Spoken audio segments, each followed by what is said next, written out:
It's wisdom, it's knowledge and understanding. And there is one verse that ties all three together. And this is one of our verses for the Psalms, Proverbs 9:10. It says, the fear of the Lord is the beginning of wisdom, and the knowledge of the Holy One is understanding. Right? You see the word knowledge, understanding, and wisdom. All three are tied in that one verse. Most of the book of Proverbs was written by Solomon. There is no question about it. But there are two chapters towards the end of Proverbs, which is written by two names that we don't hear anywhere else in this Bible except in the book of Proverbs. And one of them, we all are familiar with Proverbs 31, right? We always say, woman of Proverbs 31, right? Woman of honor, woman of reverence, how she ought to be. Beauty is vain, charming is deceptive, but the one woman who fears the Lord is to be praised. And that was written by a man. His name is King Lemuel. A man writing about how a woman of honor, how a woman who fears the Lord to be praised. King Lemuel. He learned from his mother. He wrote all the chapter what his mother had taught him.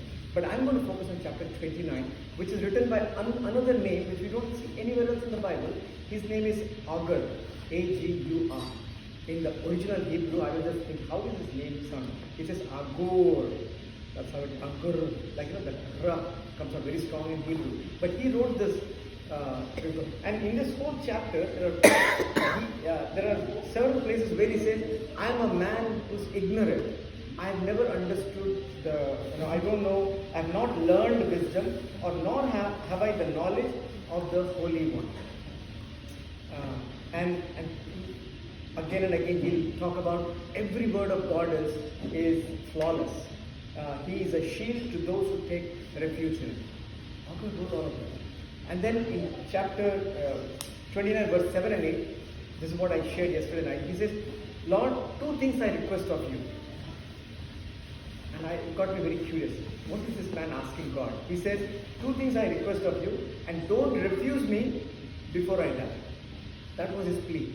Lord, two things I have for you, but give it to me, but do it before I die. And I thought, all of us sitting in this room, if I were to pose that question, what are those two things in year 2025 you are looking forward to?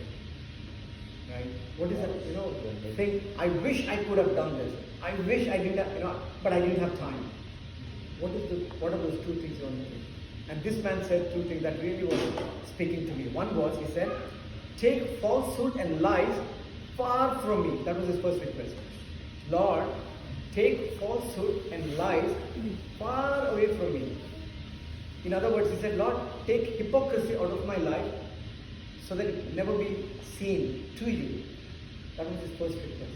And I was thinking, what a beautiful request to give for all of us as we enter 2025, to not have falsehood or lies be part of our life.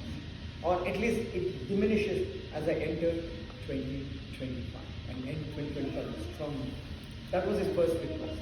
The second request, he said, Lord, don't give me poverty, don't give me riches, give me only my daily bread. Right? Today, all of us, we are thriving for something, right? Be it our jobs, we want to go get a promotion in 2025. Some of us are saying, I want to make this trip. I didn't try for ages. I want to try that in 20. All of us are trying something more. But this man says, don't give me, Lord, poverty. And he tells why also. If you give me poverty, I will steal and dishonor you. If you give me riches, I will forget and disown you. So he gives a response also. Don't give me those things. Just give me my daily bread. Meaning, just give me enough for that day. Like how Paul said, right? Paul said, I have learned to be content with the very little and very plenty. Because I can do all things through Christ who. That was his motivation. Even if I didn't have, Bible talks in Corinthians, he was naked, he was beaten, he was almost close to death. But still, the fire in him to serve and tell about Jesus never stopped. Right? And I'm thinking, the daily bread, how about the daily bread that we talk about, from time to time, every day,